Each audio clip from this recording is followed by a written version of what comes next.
Salut tout le monde, bienvenue dans une nouvelle vidéo des armes et la science by Jérémy. Aujourd'hui on va faire un petit test. On a vu dans une vidéo précédente que la température était un facteur influent nos vitesses de sortie. Aujourd'hui le test c'est de chambrer une munition dans un canon qui va être chaud et de voir si cette munition va prendre de la température et si cette munition tout simplement va avoir sa vitesse de sortie varier en fonction du temps pendant lequel elle aura été chambrée. Donc pour ça l'expérience c'est la suivante. On va d'abord faire chauffer le canon, donc on va tirer une dizaine de coups en tir rapide. La munition va être chambrée 2 secondes avant d'être tirée. Comme ça va nous permettre de, sur cette série de 10 coups, avoir notre vitesse moyenne et nos écarts types. Et ensuite, avec le canon chaud, on va chambrer toujours les mêmes munitions, sauf que cette fois-ci, on va les laisser incuber. On va les laisser incuber 15 secondes, 20 secondes, 30 secondes, 1 minute. On va bien voir au fur et à mesure de l'expérience pour voir si cette chaleur, ces calories qu'il y a dans le canon, ils migrent vers l'étui. En plus, il faut bien se dire que l'étui est un étui qui est fait en laiton. Le laiton, c'est un excellent conducteur thermique, donc il est fort à parier. En tout cas, en théorie, ça marche. Est-ce que dans la pratique, c'est mesurable, oui ou non? Est-ce que c'est un élément de plus pour lequel on va devoir faire attention lors de nos séances de tir? Allez, hop, c'est parti pour l'expérience. Allez, c'est parti pour le début de la séance tir rapide pour mesurer les vitesses.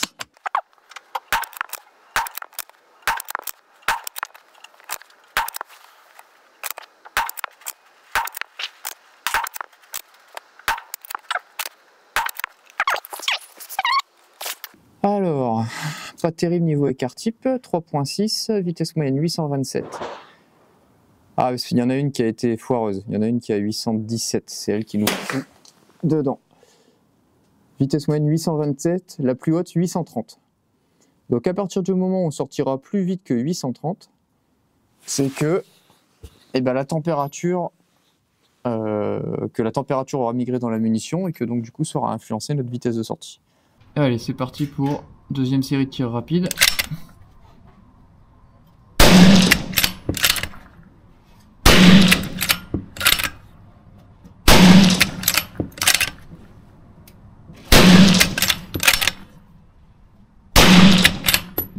Putain, ça fait un trou en plus.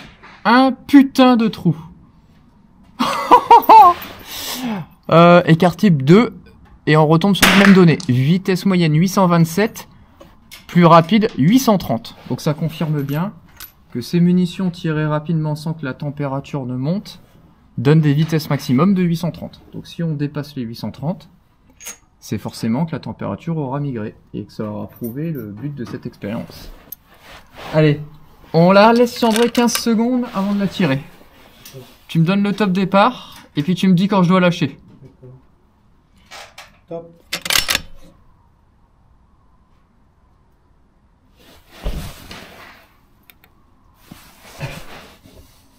Six, 5, 4, 3, 2, 1, feu. 824. Là, ça n'a pas joué. Allez. 30 secondes. Okay. Top.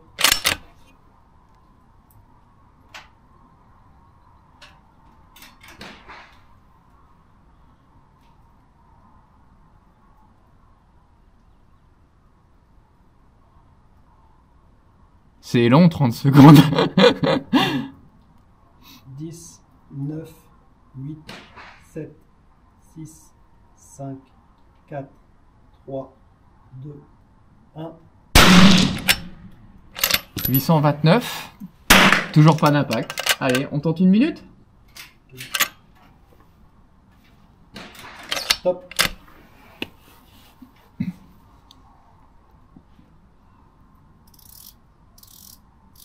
Bon, la dernière, elle était à 829, donc elle était plutôt sur le haut du panier. Mais en tout cas, toujours dans la dispersion naturelle de la munition sur ce lot-là. C'est cool d'avoir un assistant, timekeeper.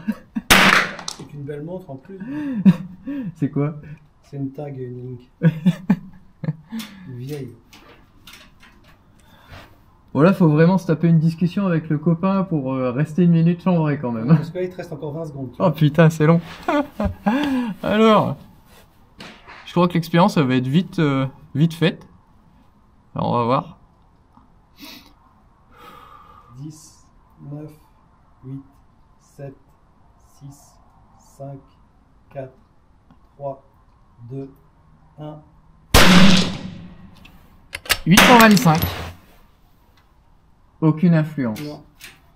Bizarre. Hein. Curieux. Bah, ça veut simplement dire que l'inertie thermique elle est tellement longue à se transférer que c'est pas en une période d'une minute que ça fait monter la poudre à l'intérieur. Donc que cette poudre est particulièrement élastique. Alors cette poudre en plus est particulièrement stable. C'est de la N150, Ouais. donc c'est une poudre qui est stable de base. Mais c'est bien parce que ça veut dire que du coup, Ça laisse une. ouais, ça laisse une plage qui est largement ample. utilisable.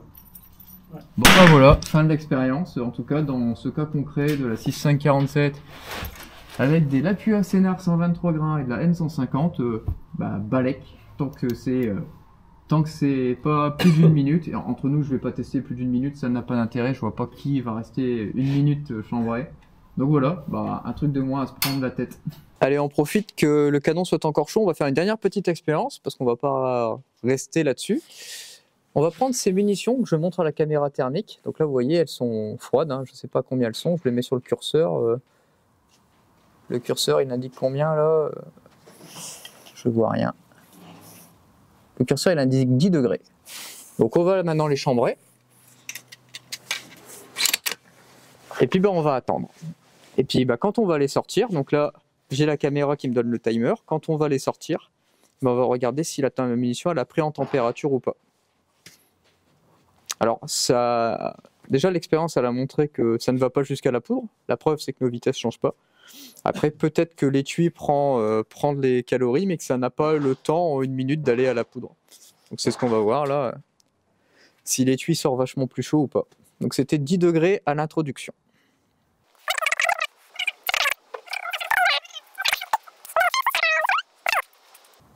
Et hop, ça fait une minute. Donc on va la sortir.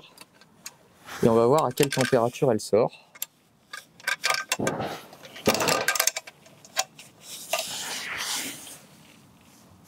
Que dalle, pas de différence. Là je pointe dessus 11 degrés.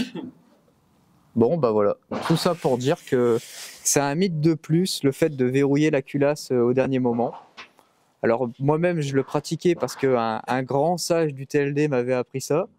Sauf qu'en fait, dans mon cas en 6.5, ça sert à rien. Allez, c'est fini. Putain, c'est con de finir une vidéo là-dessus. Je peux même pas donner de conseils, on s'en bat les couilles.